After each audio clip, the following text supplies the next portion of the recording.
ওনারা ওনারা আসলে ওই শুধু ওনাদের কিছু পছন্দের লোকজন নিয়ে, মানে এটা কি কোনো লাভজনক জায়গা নাকি? মানে আগে তো আপনাদের দরকার হয়েছিল, ধরেন আন্দোলনে যত বেশি মানুষ আসবে, জামাত, বিএনপি, আপনারা, সাধারণ মানুষ, রিক্সাওয়ালারা পর্যন্ত গিয়েছে, সবাইকে টেনেছে তারা। মানে এখন হঠাৎ করে ওনারা শুধুই 4-5 জনকে নিয়ে, মানে যত কম মানুষ নিয়ে এই করা যায়, এটা করার কারণ কি? মানে এখানে মানে ব্যবসা ট্যাবসা সংক্রান্ত কিছু আছে নাকি? সরকারি বিশ্ববিদ্যালয়ের শিক্ষার্থীর উপর ইনভেস্টমেন্টটা খুব বাজে একটা ইনভেস্টমেন্ট। কেন? আপনি চাইলে একটা স্টুডেন্টকে নিয়ে অমুক ভাই এগিয়ে চলো আমরা আছি, তোমার পিছনে দেওয়াতে পারবেন না। এটা পাবলিক বিশ্ববিদ্যালয় কেন্দ্রিক যখন হয় তখন তাদের হল কিংবা কোথাও থাকতে হলে কোনো না কোনো ভাই নির্ভর রাজনীতিটা করতে হবে। এটা বেসরকারি বিশ্ববিদ্যালয়ের শিক্ষার্থীদের দ্বারা সম্ভব না। নট আনটিল যে সে আপনাকে প্রচন্ড ভাবে পছন্দ করবে বা আপনার কার্যকলাপে অত্যন্ত ভাবে খুশি, তখনই কেবল সে আপনার পাশে দাঁড়াবে বা আপনার পাশে গিয়ে একটা স্লোগান দিবে বা আপনার কথাগুলো মানতে সে বাধ্য থাকবে। আর দ্বিতীয়ত বিষয়টা হলো যে ফাইন্যান্সিয়াল একটা এস্টাবলিশমেন্টের একটা জায়গা আছে, যেটা বেসরকারি বিশ্ববিদ্যালয়ের সাথে তাদের অনেক বড় একটা ডিবেট, যে ও তো ফাইন্যান্সিয়াল এস্টাবলিশড, ওকে আমি এই সব পজিশনে এনে আমি তার সাথে কি ধরনের কি আমি করতে পারবো কিনা, তাকে তো আমি চাইলে আমার পক্ষে দ্বারস্থ করতে পারবো না। কিন্তু যে ফাইন্যান্সিয়ালি ইন্ডিপেন্ডেন্ট না, যে ডিপেন্ডেন্ট, তাকে যদি আমার আমার কাছে রাখতে পারি, আমি কিছু অর্থের বিনিময়ে তাকে আমি চাইলে এখানে হার্নেস করতে পারবো। এই বিষয়গুলো। দ্বিতীয়ত সেটি হচ্ছে যে প্রাইভেট বিশ্ববিদ্যালয়ের শিক্ষার্থীরা তো কোনো নির্দিষ্ট কোনো বিষয় নিয়ে যে হ্যাঁ আমার রাজনীতি করতে হবে এই বিষয় নিয়ে নামে নেই। তারা ছিল সম্পূর্ণ নিঃস্বার্থ, তাদের চেতনা সম্পূর্ণভাবে পিওর ছিল। যেই জিনিসটাতে ওরা ফেইল ছিল, এই জায়গা থেকে ওদের চিন্তা ভাবনা ছিল সম্পূর্ণ ডিফারেন্ট। এই যে শেষ করে দেই, আয়াতুল্লাহ ভাই, আপনাকে দিয়ে, আপনি সম্মিলিত এই বেসরকারি বিশ্ববিদ্যালয়ের একজন সমন্বয়ক ছিলেন। তো আপনি কি দেখছেন, আপনার অভিজ্ঞতা কি? এখন আপনারা যারা আন্দোলন করেছিলেন 5 তারিখের আগে, তাদেরকে কি ছুঁড়ে ফেলা হয়েছে, এমন কিছু ঘটছে কিনা? ধন্যবাদ আসলে ইলিয়াস ভাইকে। উপস্থিত যারা আছেন সবাইকে আমি আমার সংগ্রামী সালাম দিচ্ছি। মূলত আমি একটা মিনিটের জন্য আমি একটু ব্যাকগ্রাউন্ডটা বলবো। আসিফ বা নাহিদ, আহ, আরো এখানে 2-4 জন আছে, আমি এদের নাম বলছি না। এদের সবাইকে আমি চিনি 2018 সাল থেকে এবং সবাইকে আমার স্নেহের ছোট ভাই হিসেবেই চিনি। 2018-তে যখন কোটা সংস্কার আন্দোলন হয়, সেই আন্দোলনের নেতৃত্ব থাকাকালীন অবস্থায় এদেরকে আমি চিনি। তখন তারা তো ফার্স্ট ইয়ার বা সেকেন্ড ইয়ার স্টুডেন্ট ছিলেন। তো মোরাললেস হচ্ছে মোটামুটি আমি এই মুভমেন্টে যখন আহ 3 থেকে 4 জনকে আমি দেখি যে মুভমেন্টে লিড দিচ্ছে, আমি তখন এই মুভমেন্টে যাবো না এরকম একটা চিন্তা ভাবনা ছিল আমার। লাইফে আমি 10 থেকে 12টা মুভমেন্ট করেছি সামনের সারি থেকে। আমার কোনো পলিটিক্যাল ব্যাকগ্রাউন্ড নেই, এটা যারা অ্যাক্টিভিজমের লাইফে আছেন সবাই জানেন মোরলেস। কিন্তু পরবর্তীতে কেন জড়ালাম সেটা হচ্ছে ওই যে আমাদের বোনদেরকে যে ঢাকা বিশ্ববিদ্যালয়ে যেদিন অ্যাটাক করা হলো, এরপরে 15 জুলাই থেকে আমরা একটা স্টেপ নেই। এটার কদ্দূর যাবে আমরা কিছুই জানতাম না। কিন্তু আমি এতটুকু ওই 16 জুলাই যখন এটা একটা মোড় নেওয়া শুরু করে, 16 জুলাই যখন বড় একটা শোডাউন হয়, তখন আমি সবাইকে এতটুকু বলেছিলাম, আমার আশেপাশে যে কয়েকজন সহযোদ্ধা ছিল, যে 2018 সালে যেভাবে রামপুরা রোডে যখন ইস্ট ওয়েস্ট বিশ্ববিদ্যালয়ে আমি পড়াশোনা কালীন অবস্থায় যখন সেখানে আমরা আন্দোলন করেছিলাম, মনে আছে? ওই যে আমি একেবারে খেয়ে ফেলবো বলে একজন ডিসি বলছিলেন। তো সেই সময় হচ্ছে যেভাবে বঞ্চিত করা হয়েছে, সেই আন্দোলন যদিও ওভাবে প্রস্ফুটিত হতে পারে নাই, এইভাবেও সেই কাহিনীটা এইভাবে একটা ইমপ্ল্যান্ট হতে পারে। তো এই কথাটা বলেছিলাম, এটা অনেকে বুঝতে পারেনি, বিকজ এটা একটা হিউজ একটা ডেপনেস একটা ছিল। এই জায়গা থেকে পরবর্তীতে 5ই আগস্টে আপনি যে কথাটা বললেন সেটার উত্তরটা এখানে আছে আর কি। তো চড়াই উচ্চাই পার হয়ে যে 278 জন না 76 জন একটা লিস্ট করা হলো, সেই লিস্টে আমাদের নাম গেল ডিজিএফআই এর অমুক তমক, আমার 14 গোষ্ঠী কি করে, আমার পরিবারের মধ্যে কার কয়টা কি আছে না আছে, এই সব বিষয় নিয়ে যখন পর্যালোচনা হলো এবং এই সব বিষয়ের পরবর্তীতে 5ই আগস্টের আগেই মোটামুটি আমার এখনো মনে আছে 29th অফ জুলাইতে 29th অফ জুলাইতে যখন আমি সব ধরনের ফ্যাকাল্টি থেকে শুরু করে আইনজীবী যাদের সাথে কানেক্ট করি, একটা কথাই বারবার আসছিল, গভর্নমেন্টের পতন হবে, কিন্তু পতনের পরে কি হবে সেই বিষয়ে কি আমাদের কোনো ধারণা আছে কিনা। এই বিষয় নিয়ে আমি নাম উচ্চারণ করছি না, একজন মাস্টার মাইন্ড বলেন বা জুলকারনাইন স্যার ভাই যেখানে একটা সিরিজ পাবলিশ করেছেন সেখানে তার নাম উল্লেখ আছে, আমি তার নাম উচ্চারণ করবো না এখানে। কথাটা এজন্য বলছি, উনি আক্ষেপ করে বলছিলেন এটা যে এই আন্দোলনের পরবর্তী ফেসে গিয়ে কি এটা সেই ছাত্র শক্তি কেন্দ্রিক কোন সিন্ডিকেট দ্বারা নিয়ন্ত্রিত কোনো সংগঠন হবে কিনা সেটা দেখার বিষয়। যেটা সত্যিকার অর্থে 5ই আগস্টের পরবর্তীতে আমি যখন রাতে নাহিদ কিংবা আসিফের সাথে আমার কথা হতো না ভাবে, নাহিদের সাথে হতো, হান্নান মাসুদ, রিফাত রশিদ, এদের সাথে কথা হতো, প্ল্যানিং গুলো জানাতাম, স্বায়ত্তশাসিত ভাবে আন্দোলন হতো। কারণ 17 জুলাইয়ের পরে তো আর তারা ঢাকা বিশ্ববিদ্যালয় হল ভ্যাকেন্ট হয়ে যাওয়ার পর তো আর তাদের রাস্তায় নামার ভাবে কোনো ইয়ে ছিল, তারা ছিন্ন বিচ্ছিন্ন ভাবে বিভিন্ন জায়গায় সাধারণ শিক্ষার্থী বা প্রাইভেট বিশ্ববিদ্যালয়ের সাথে আন্দোলন করেছিলেন। কিন্তু ঢাকা বিশ্ববিদ্যালয় কেন্দ্রিক আন্দোলন আর হয়ে ওঠে নাই, not until 3rd of August পর্যন্ত। ঝামেলাটা হচ্ছিল সেখান থেকেই, শুরু থেকেই, যে এই যে প্ল্যান গুলো হচ্ছে, 9 দফা দাবি তুমি দিয়ে দিচ্ছ, অমুক জায়গায় যাচ্ছে, অমুক সমন্বয়ককে 8 দফা দাবি দিয়ে আসার কারণে সমন্বয়কে বহিষ্কার করা হচ্ছে, কেন্দ্রীয় সমন্বয়ককে। আমি নাম উচ্চারণ করছি না সঙ্গত কারণে, পরবর্তীতে আসছে এই বিষয়গুলোতে।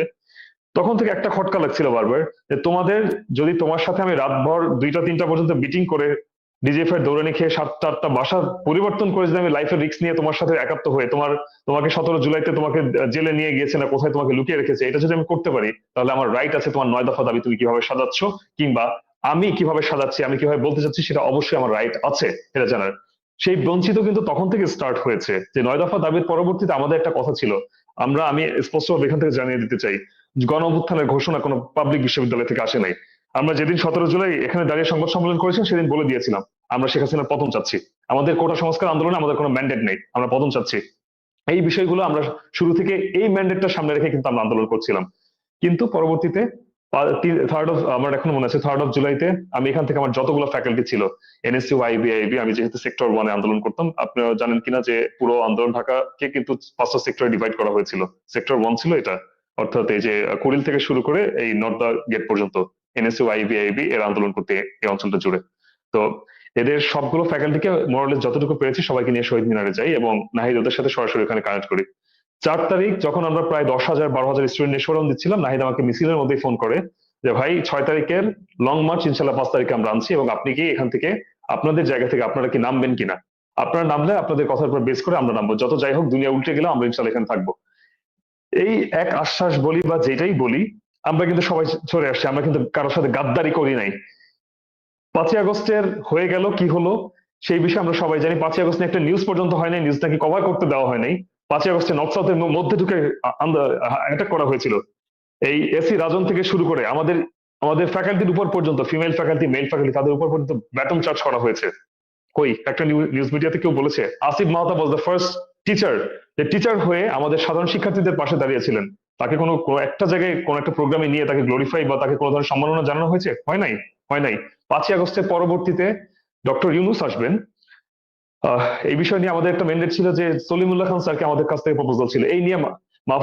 সরকার যদি, সরি, মাহফুজ আলম যদি দেখে থাকেন, এইটা নিয়ে আমার স্পষ্টভাবে তার সাথে একটা বাকবিতণ্ডা পর্যন্ত হয়েছিল।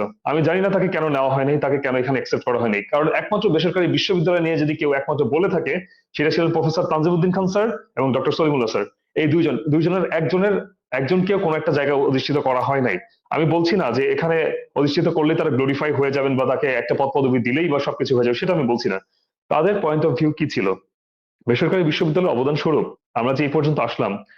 কই নাহিদ যখন উপদেষ্টা হলো, একটা বারের জন্য তো সবগুলো প্রাইভেট বিশ্ববিদ্যালয় নিয়ে বসার একটা কোনো ধরনের কোনো অবস্থার সৃষ্টি করে নাই সেখানে। আমরা আমাদের জায়গা থেকে, আমার এখনো মনে আছে যেদিন অভ্যর্থনা কক্ষে আমি যাব, ডক্টর মোহাম্মদ ইউনূস আসবেন, আমি গাড়িটাতে পর্যন্ত আমি সিটটা পর্যন্ত পাই নাই। বলা হয়নি যে, বলা হচ্ছিল যে ওখানে যেতে হবে, কিন্তু সিটটা উঠতে গিয়ে দেখি আমার সিটটা পর্যন্ত সেখানে নাই। তারা তাদের সেই ছাত্র শক্তি কেন্দ্রিক যে কোরামটা ছিল, সেই কোরামটা যেটাকে নিয়ে এখন সব জায়গায়, প্রত্যেকটা জায়গায়, সেটা বৈষম্য বিরোধী ছাত্র আন্দোলন হোক, এনসিপি হোক, আর যেটাই হোক, সেই জায়গা থেকে সবাইকে একটা নির্দিষ্ট জায়গাকে কেন্দ্র করে সেখানে সবাইকে অধিষ্ঠিত করে রাখা হয়েছে, অন্য কাউকে স্থান দেওয়া হচ্ছিল না। বৈষম্য বিরোধী ছাত্র আন্দোলন নাম দিয়েছি। আর এখানে পিওর সব থেকে বেশি যে বিষয়টা হয়েছে সেটা ছিল বৈষম্য আন্দোলনের। যেই মূল যে মোটিভ ছিল, যে আমরা আমাদের যেটাকে চেতনা আমরা বলি, সেই চেতনাটা শুরুতেই অঙ্কুরে বিনষ্ট হয়েছিল। আমরা জানিও না কখন কে কোথা থেকে কোথায় যাচ্ছে। একটা বৈষম্য বিরোধী ছাত্র আন্দোলনের যে ব্যানার ছিল, আমরা শুরুতে কি বলেছিলাম, যে ব্যানারটাকে কি আর্কাইভ করা যায়, যে আমরা যেহেতু এই পর্যন্ত হয়েছে আন্দোলনটা এই সমন্বয় কেন্দ্রিক বা এই পর্যন্ত রেখেই অন্য কোনো ব্যানারে মুভ করা যায় কিনা। আমাদের আজ পর্যন্ত একটা ডিসিশন মেকিং এ আমাদের কাউকে ইনক্লুড করা হয় নাই। অনেকবার বলার পর প্রাইভেট বিশ্ববিদ্যালয়ে নিজেদের একটা ভাই ব্রাদার কোরাম কেন্দ্রিক একটা গ্রুপকে এখানে ইনক্লুড করা হয়েছে। বিশ্ববিদ্যালয়ে বড় বড় পজিশনে, সদস্য সচিব থেকে বড় বড় পজিশনে এমন কিছু ব্যক্তিকে দেওয়া হয়েছে যারা আন্দোলনে একটা দিনের জন্য আসে নাই, এটা আমি চোখে আঙুল দিয়ে দেখাতে পারবো। ছাত্রলীগ আওয়ামী লীগের পুনর্বাসন দিয়ে ছড়াছড়ি, আর এখন নাকি মুখে বুলি ওড়ানো হচ্ছে আওয়ামী লীগের পুনর্বাসন যাতে না হতে পারে সেই জন্য নাকি তার সাথে ফাইট হচ্ছে। এইসব বোগাস, টোটালি বোগাস। আন্দোলনকে যদি সত্যিকার অর্থে যদি বিপ্লবী চেতনা যদি হয়ে থাকে, তাহলে বিপ্লবী সরকার ওই মুহূর্তে গঠন করা কোনো ব্যাপারই ছিল না। আমাদের কাছে স্পষ্টভাবে এটা বার্তা ছিল যে আসিফ নজরুল স্যার, আমি আপনার প্রতি যথেষ্ট সম্মান রেখে বলছি, আপনি গিয়েছেন সেখানে, এবং আমরা বেসরকারি বিশ্ববিদ্যালয় থেকে জানি পর্যন্ত না, যখন বললাম যে সেখানে নাকি বেসরকারি বিশ্ববিদ্যালয়ের একজন শিক্ষার্থী আছে প্রতিনিধি হিসেবে, কে এমন কথা বলেছে ডিরেক্টলি আমি বলছি, যে রাস্তায় একজনকে পেয়েছে, সে বেসরকারি বিশ্ববিদ্যালয়ের পরিচয় দিয়েছে, তাকে তুলে নিয়ে হচ্ছে ওখানে বসিয়েছে। হ্যাঁ, আমি হচ্ছে বেসরকারি বিশ্ববিদ্যালয়ের একজন প্রতিনিধি আছে, হ্যাঁ তার উপস্থিতিতে এই কার্যক্রমগুলো সম্পাদন করা হলো। উপদেষ্টা বা কারা শপথ নেবে এই বিষয়গুলো ডক্টর মোহাম্মদ ইউনূসের উপস্থিতিতে করা হলো। মানে what kind of mockery is this?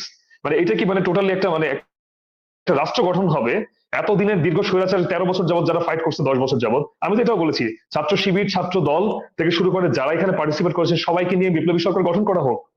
পারো নাই কেন? চিন্তা ভাবনা কি তাহলে ওই ডাকসু নির্বাচন কেন্দ্রিক কোন প্ল্যাটফর্ম আনার চিন্তা ভাবনা ছিল, নাকি সত্যিকার অর্থে নিজেদের মানে একীভূত করে একটা নির্দিষ্ট জায়গা থেকে এনে নিজেদের একটা রাজনৈতিক এজেন্ডা বাস্তবায়নের জন্য এই পুরো প্ল্যানটা করা হয়েছিল? যদি তাই না হয়ে থাকে, আমি তো কখনোই চাইবো না, বা আমি জানি যে কেউই কখনো চাইবে না, এখানে কেউই চাচ্ছে না, একটা বারের জন্য চাইবে না যে এতগুলো মানুষের, এই 2000 মানুষ মূল্য আর 35,000 মানুষ আহত হলো, সেই আহতের রক্তের উপর দিয়ে একটা নির্দিষ্ট ছাত্র শক্তি বা ছাত্র একটা নির্দিষ্ট রাজনৈতিক ব্যানারের একটা এজেন্ডা বাস্তবায়ন হবে বা ব্যানারের একটি এস্টাবলিশমেন্ট হবে। সেটার জন্য তো কেউ এই আন্দোলন করে নাই। আন্দোলন 5ই আগস্ট পর্যন্ত, হ্যাঁ এটা সত্য যে সবাই করেছে শেখ হাসিনার পতন ঘটানোর জন্য, কিন্তু এরপরে যে বিপ্লবী যে চেতনা ছিল সেটা কি কারো কাছ থেকে ম্যান্ডেট নিয়ে করা হয়েছে? প্রাইভেট বিশ্ববিদ্যালয় থেকে সব থেকে বেশি স্টুডেন্ট মারা গিয়েছে এবং আহত হয়েছে, ঢাকা বিশ্ববিদ্যালয়ের একজন এখন পর্যন্ত মরে নাই। তো এই জায়গা থেকে যদি কথা বলা যায়, তাহলে আপনারা প্রাইভেট বিশ্ববিদ্যালয়ের শিক্ষার্থীদেরকে একবারে সবাইকে নিয়ে একবার বসছেন যে তোমাদের সমস্যাটা কোথায় বা আমাদের সাথে তোমাদের দূরত্ব কেন হচ্ছে? এই বিষয়ে কোনোদিন বলা হবে না, আমি কারণ ক্লিয়ার কি জানাই মানে দিচ্ছি। ওনারা আসলে ওই শুধু ওনাদের কিছু পছন্দের লোকজন নিয়ে মানে এটা কি কোনো লাভজনক জায়গা নাকি? মানে আগে তো আপনাদের দরকার হয়েছিল, ধরেন আন্দোলনে যত বেশি মানুষ আসবে, জামাত, বিএনপি, আপনারা, সাধারণ মানুষ, রিক্সাওয়ালারা পর্যন্ত গিয়েছে, সবাইকে টেনেছে তারা। মানে এখন হঠাৎ করে ওনারা শুধুই 4-5 জনকে নিয়ে, মানে যত কম মানুষ নিয়েই করা যায়, এটা করার কারণ কি? মানে এখানে মানে ব্যবসা ট্যাবসা সংক্রান্ত কিছু আছে নাকি? আমার আমার কয়েকটা ফাইন্ডিংস আছে। প্রথম হচ্ছে যে বেসরকারি বিশ্ববিদ্যালয়ের শিক্ষার্থীর উপর ইনভেস্টমেন্টটা খুব বাজে একটা ইনভেস্টমেন্ট। কেন? আপনি চাইলে একটা স্টুডেন্টকে নিয়ে অমুক ভাই এগিয়ে চলো, আমরা আছি, তোমার পিছনে দেওয়াতে পারবেন না। এটা পাবলিক বিশ্ববিদ্যালয় কেন্দ্রিক যখন হয়, তখন তাদের হল কিংবা কোথাও থাকতে হলে কোনো না কোনো ভাই নির্ভর রাজনীতি তার করতে হবে। এটা বেসরকারি বিশ্ববিদ্যালয়ের শিক্ষার্থীদের দ্বারা সম্ভব না। নট আনটিল যে সে আপনাকে প্রচন্ডভাবে পছন্দ করবে বা আপনার কার্যকলাপে অত্যন্ত ভাবে খুশি, তখনই কেবল সে আপনার পাশে দাঁড়াবে বা আপনার পাশে গিয়ে একটা স্লোগান দিবে বা আপনার কথাগুলো মানতে সে বাধ্য থাকবে। আর দ্বিতীয়ত বিষয়টা হলো যে ফাইন্যান্সিয়াল একটা এস্টাবলিশমেন্টের একটা জায়গা আছে, যেটা বেসরকারি বিশ্ববিদ্যালয়ের সাথে তাদের অনেক বড় একটা ডিবেট, যে ও তো ফাইন্যান্সিয়াল এস্টাবলিশড, ওকে আমি এই সব পজিশনে এনে আমি তার সাথে কি ধরনের কি আমি করতে পারবো কিনা, তাকে তো আমি চাইলে আমার পক্ষে দ্বারস্থ করতে পারবো না। কিন্তু যে ফাইন্যান্সিয়ালি ইন্ডিপেন্ডেন্ট না, যে ডিপেন্ডেন্ট, তাকে যদি আমার কাছে রাখতে পারি, আমি কিছু অর্থের বিনিময়ে তাকে আমি চাইলে এখানে হার্নেস করতে পারবো।